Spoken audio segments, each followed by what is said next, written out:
I want to spend a few moments talking to you about how to maintain healthy relationships during this experience of the pandemic. We're talking about relationship of an intimate nature, that which are significant others, husbands, wives, boyfriends, girlfriends, partners, as we're cohabitating together in closer proximity due to the pandemic, not able to leave home to go to work, to go shopping. So we're spending a far greater deal of time with one another. And so it's important to recognize the things that we can do to contribute to enhancing the relationship during this experience. First and foremost is to make time to spend with one another.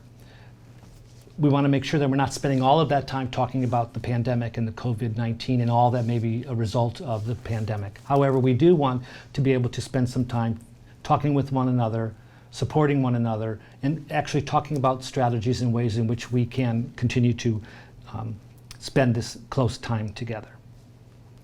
Second, speak openly about your fears and your anxieties, to ask for support and assistance. But we don't, want to dwell on the COVID-19 and the pandemic 100% of the time. Distancing ourselves from that news media and the information coming in can be very important in managing anxiety and stress. But in this intimate relationship and finding ways to enhance these relationships during this period of time can include increased physical activity, making sure that we're scheduling time to be intimate with one another. That may include sexuality, that may include just spending time holding hands or hugging, but being close with one another. Now, that may be difficult if there's been struggles in the relationship prior to the pandemic, and to recognize that those issues may get better just because of our closeness and the opportunity to work together. Some of those may become even greater because of the stress and anxiety. Recognizing that and understanding that is going to be very key in sharing that information with one another.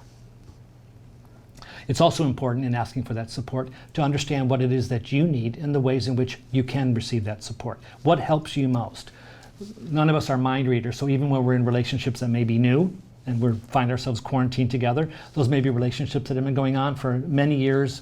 We still may not understand what it is that our individual needs are. So make sure that you express those to your intimate partner. And then finally, find pleasant and enjoyable activities that you can do together that can be done in and around the home. That may mean going out in the backyard and doing some yard work. That may mean identifying a project within the home that you've been talking about doing for a long time and haven't had a chance to. Now you've got the time to do that, and you want to plan that and work together on that. That may mean taking a walk around the block, engaging in the activities that you find enjoyable. That may mean sitting and selecting a movie to watch together, and perhaps do that in a different way, like talking about the movie after it's over, what you both got out of the movie, what you thought were the positive, negative aspects of the movie. That may mean picking up a book that you've both been interested in reading and reading out loud to one another, and again sharing your thoughts and feelings about what you've read. Returning to old hobbies that you may have enjoyed before, finding new ways to experience those, a jigsaw puzzle, etc. But really key to find ways to distract yourself, but doing that together can continue to enhance that intimate relationship. I'm Dr. Phil, and remember, together we'll get through this.